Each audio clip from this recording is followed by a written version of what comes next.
story appears ordinary until you see the core side of it. And what you're looking for is the story behind the news. We bring it to you from Lagos, the commercial capital of Nigeria. Giving you all sides and political stories round the clock. Every detail from the start line to the final whistle. CoreTv News, expanding your view.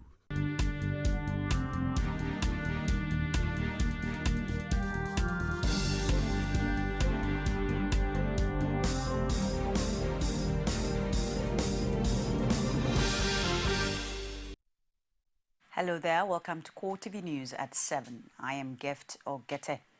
President Goodluck Jonathan has acknowledged that not many Nigerians are deriving benefit from the country's much-touted macroeconomic stability. He also noted that even though Nigeria is the largest economy in Africa, a lot of work has to be done to ensure equality distribution and wealth. Jonathan reveals this at the inauguration of the National Council on Micro, Small and Medium Enterprises in Abuja.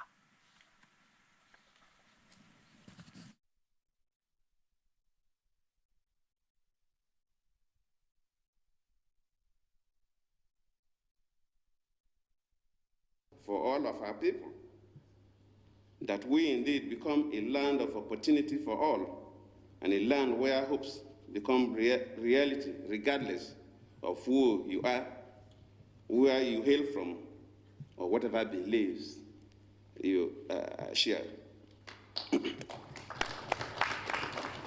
This our land must be where our youth have jobs, and our people can take their economic destinies in their own hands. It must be a land where poverty is eradicated and our people can live in dignity. This is the Nigeria we all must work to make possible, and the MSME Council has a great role to play to make this a reality. Nigerians have been urged to sack non-performing politicians through their votes in the 2015 general elections. Lagos State Governor Babatunde Fashola and legal luminary Akin Oyebode issued the advice at the 15th Mike Okonkwo annual lecture series titled The Power of Your Vote, a catalyst for a stable and united Nigeria. Abiola Oluwole was there. His report is presented from our studios. As political gladiators map out strategies to occupy elective offices in 2015, groups have also stepped up sensitization among Nigerians on the importance of voting wisely. This gathering is another avenue to intimate the electorate on the gains of electing credible leaders come 2015 and beyond. Delivering a lecture titled Power of Your Vote, a catalyst for a stable and united Nigeria. A professor of law, Akin Oyebode laments the inability of politicians to abide by the nation's electoral law. He maintains that the right of the electorate to choose who governs them without fear or intimidation must not be toyed with. This is why the governing class is charged to do all it can to assure the people that their vote will count. More so, as Joseph the Master once said, that the people get the government that they desire. So if this is not the government that we desire, we have the obligation to vote them out and put into power those deserving of our votes. But that is if all things are put in shape. While blaming the degeneration of the nation's value system as the bane of good governance in the country, Fashola urged the electorate to always summon the courage of voting out non-performing administration. We must have the courage to change what does not work for us. It is no longer democratic when a bad government has served out its full term and then we say we are changing it. In the same way that we must change a bad government, we must vote very vigorously to keep a good one. And that is where the choice is inherent and embedded.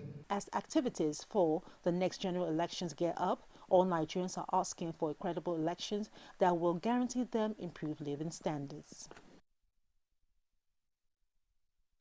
The Independent National Electoral Commission is set to collaborate with the Central Bank on the printing of electoral materials in the 2015 elections. INEC Chairman Tahiru Jega disclosed this in Abuja when he received the CBN Governor Godwin Emefiele in his office. The CBN governor had said the visit was a follow-up to a directive by President Goodluck Jonathan that printing of all security materials be done in the country. Jaga held the bank's contributions at ensuring credible elections since 2011 and also dropped hint on the possibility of printing electoral materials locally. Nigeria's health authorities have laid rumors of Ebola virus disease in Kaduna State to rest. Spokesman for the Health Ministry, Dan Nwome, disclosed that the suspected case tested negative. He ordered in a brief statement that tests done in Lagos shows that the students of the Ahmadu Bello University Zaria who manifested Ebola-like symptoms earlier in the week had leukemia. About 200 experts met in Geneva to debate experimental treatments for the Ebola virus as the world's worst ever outbreak rages in West Africa. The meeting was organized by the World Health Organization and include policymakers, ethicists, clinicians, researchers and patient representatives from the affected countries.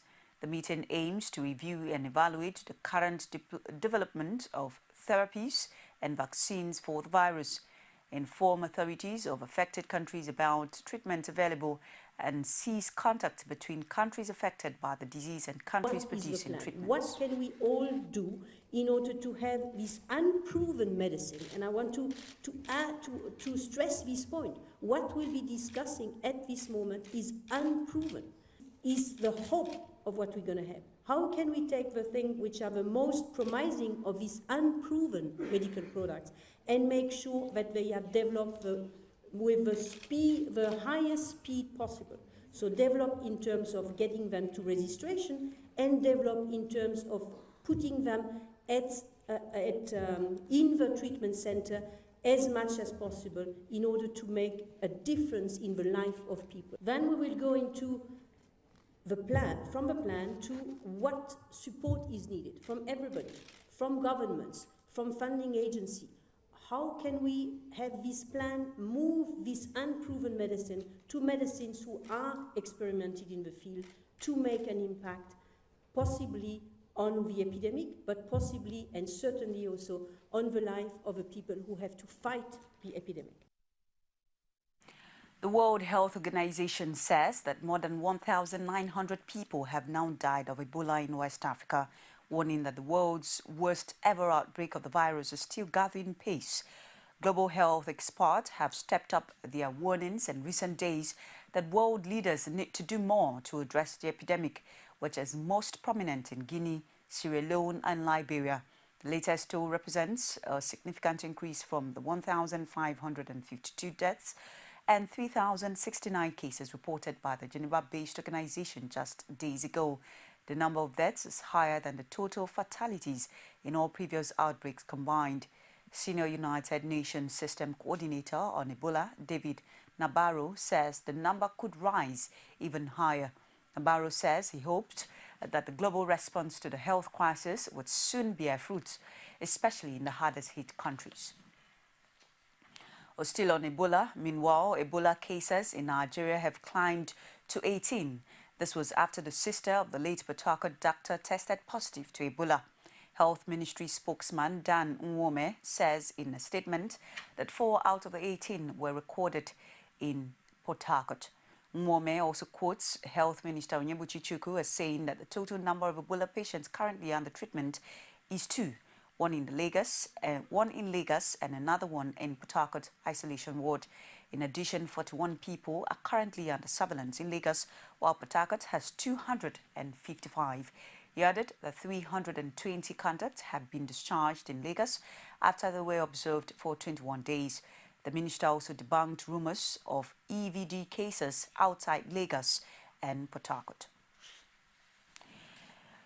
It's CoreTv News at 7. We'll take this very short break. Stay with us. You can now watch CoreTv News live from anywhere in the world on our website, www.coretvnews.com. Click on Live TV on our website and watch us live. And welcome to CoreTv Primetime Days. To follow us on Twitter, click on Twitter icon on our website. On Facebook, click on the Facebook and YouTube to see all our previous news production. You can also watch us live on YouTube. Click CoreTv, leave a space, then news. CoreTv News, a 24-hour news station.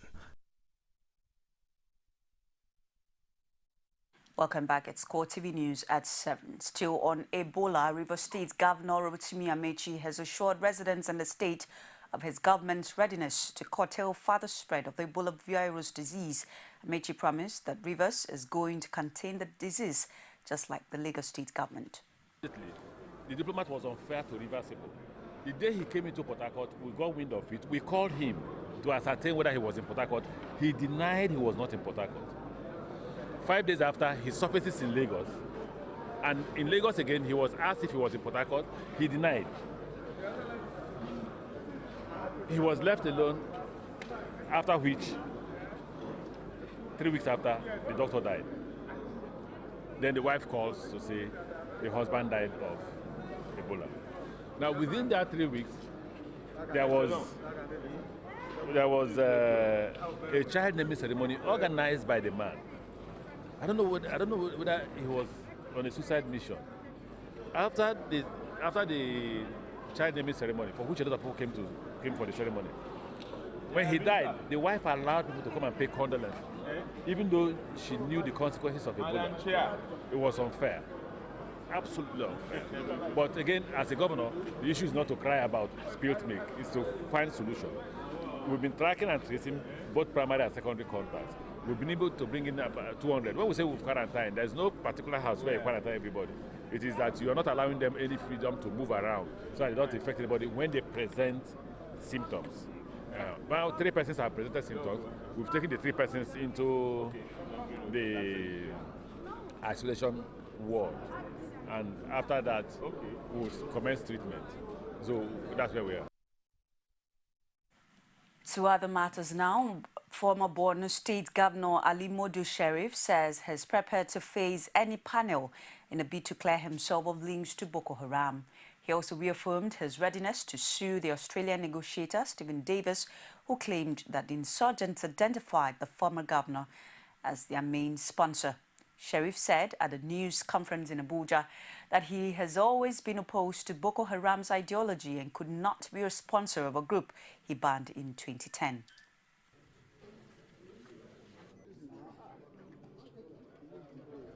Ali Modu Sharif has for some time been accused of having links to Boko Haram, but it is not until now that he considered it necessary to attempt to clear himself.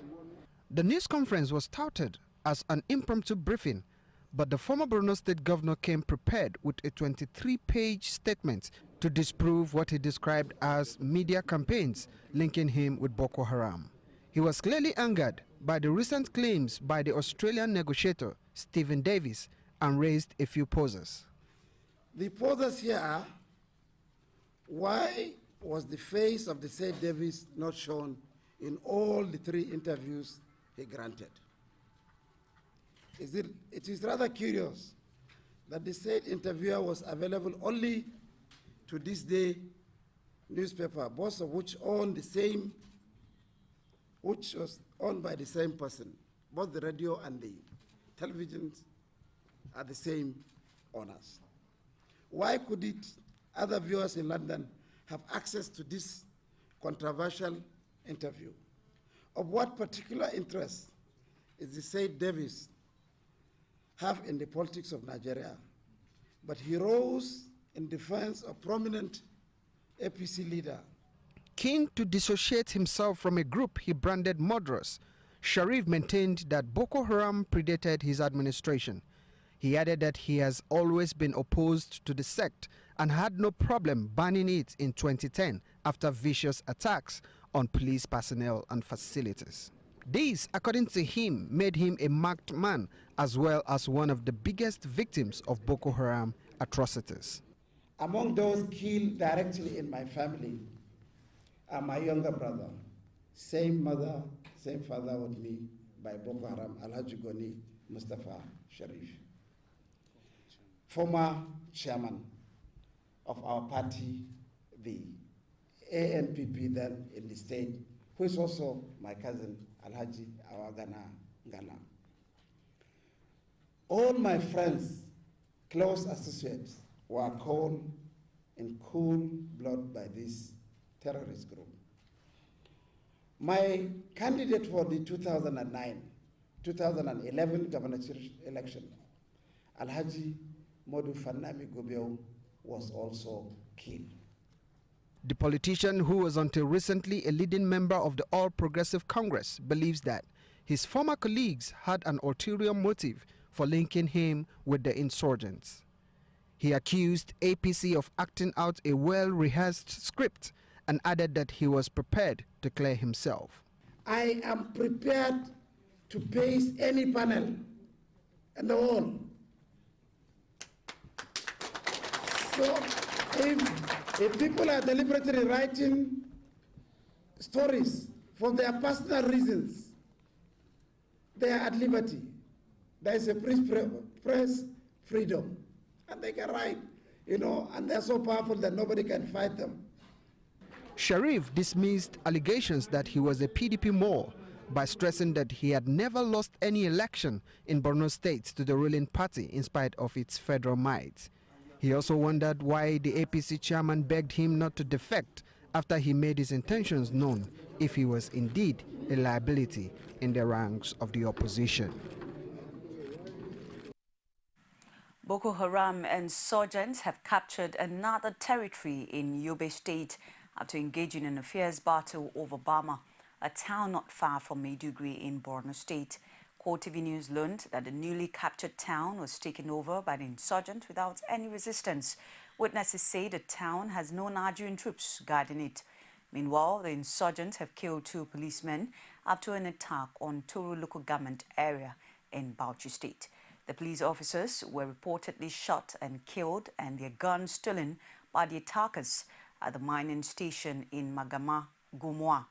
The police public relations officer in the state, Mohammed Haruna, disclosed he was aware of the killings but had not been officially briefed. The Lagos State Police Command has assured residents of adequate security of lives and property as year 2014 enters last quarters. Assistant Commissioner of Police in charge of operations, Ima Ngu, stated this in a meeting with journalists after the State Security Council meeting. Ngu says the law banning the illegal use of siren and restriction of Okada riders are still in force in the state. He added that the police is ready to stop violence associated with street gangs in the war. The police, the armed forces who are assisting police in doing their jobs, every other security agent is getting ready. We are getting ready. We are prepared. This is not the first time we've been doing it, and we are prepared to do it this time around. This year, we are going to make sure that crime and criminality is reduced to the barest minimum. We are not going to fold our arms and see cult members maiming and killing innocent and law-abiding Lagosians. So, we are moving in conjunction with every other security agent in Lagos State. We are going after them. We'll get them. Either you change or we catch you, arrest you, and prosecute you in the court. Meanwhile, the Police High Command has decorated 37 newly promoted senior police officers with their new ranks. The Acting Inspector General of Police, Sulaiman Abba, charged the officers to work closely with the citizens for better policing. He also mandated them to take steps to improve on the welfare of police officers and men under their command. Per Samo has more in this report. Again, the police authorities have found some officers worthy in the discharge of their duties, and today they are being rewarded. Family and friends of the officers are also here to witness the decoration ceremony. Then it was time for decoration. One after the other, the senior police officers were decorated with new ranks.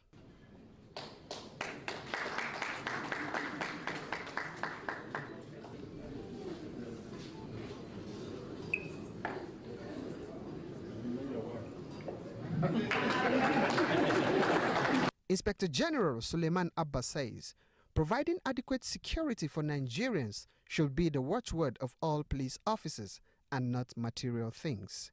He added that the public will hold the police accountable if they fail to control the level of corruption in the country.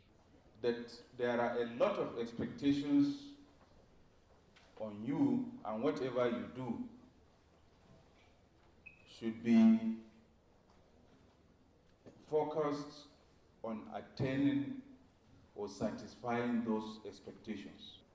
The achievement of this expectation will be the yardstick of your assessment.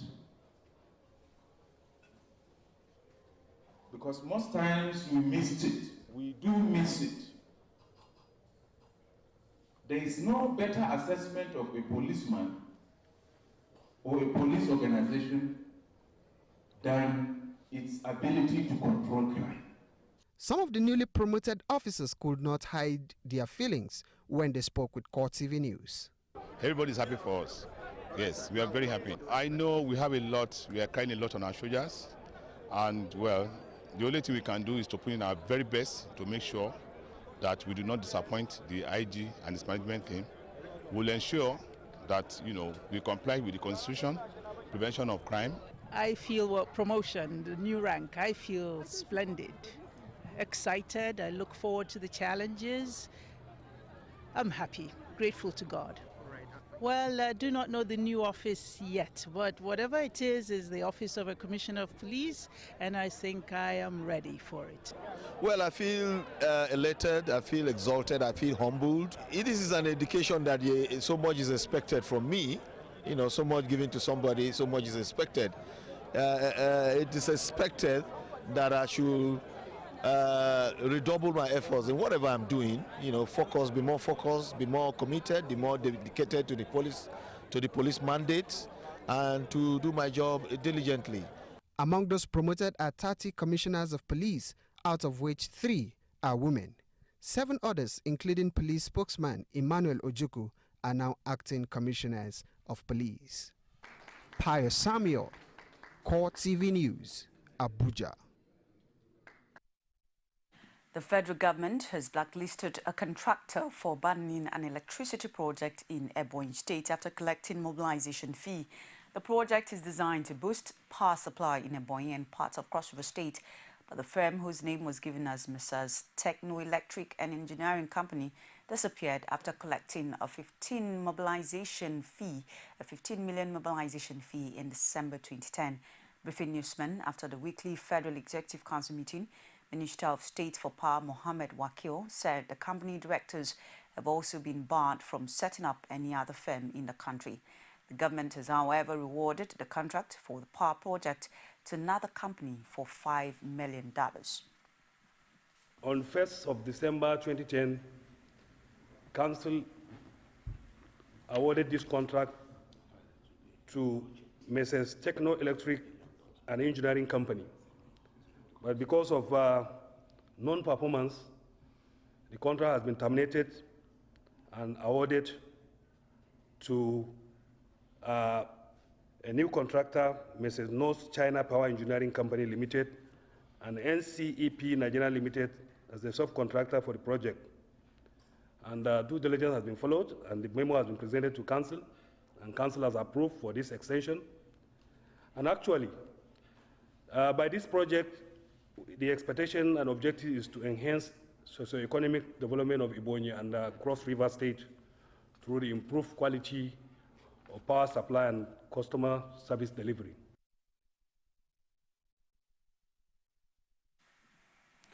It's CoreTv News at 7. We'll take this very short break. Stay with us. There is an Ebola virus epidemic in some West African countries. The Nigerian government wants you to be aware and watch out against the spread of Ebola in your community.